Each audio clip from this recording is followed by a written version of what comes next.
93 நாங்கள் திருப்பூருக்கு நான் வேலைக்கு வந்து 8வது படிச்சுட்டு அதுக்கப்புறம் அந்த ஸ்கூல் நல்லா இருக்கணும், அந்த மக்கள் நல்லா இருக்குன்னு நினச்சிக்கிட்டு அவங்களுக்கெல்லாம் ஒரு நல்ல விஷயம் பண்ணணும் அப்படின்றக்காக அப்படியே எல்லாத்தையும் அப்படியே விட்டுட்டு சொல்லாமல் கொள்ளாமல் நேராக திருப்பூருக்கு வந்துட்டேன். நானும் என் ஃப்ரெண்டு 2-3 செந்தமிழ், முத்தையா, திவாகர் ஒரு 4-5 பேர் வந்தோம். தமிழ்நாடு தேட்டருக்கு ஏற்ற மாதிரி அந்த பல்லட ரோடுன்னு நினைக்கிறேன், பல்லட ரோட்டில் தமிழ்நாட்டுக்கு ஏற்ற மாதிரி ஸ்ரீ ஓம் கியூரிங்னு ஒன்று இருக்குது. அங்கே தான் நான் வேலை செஞ்சேன். அப்போ ஒரு நாளைக்கு 20 ரூபா சம்பளம், எங்களுக்கு 20 ரூபா, 7 நாளுக்கு 140 ரூபா வரும். அதில் ஒரு 70 ரூபா செலவு பண்ணிவிட்டு ஒரு 70 ரூபா ஊருக்கு அனுப்புவேன்.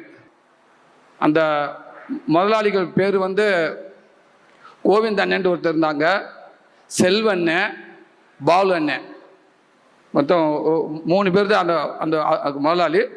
நல்ல மனிதர்கள், நல்லா பார்த்துக்க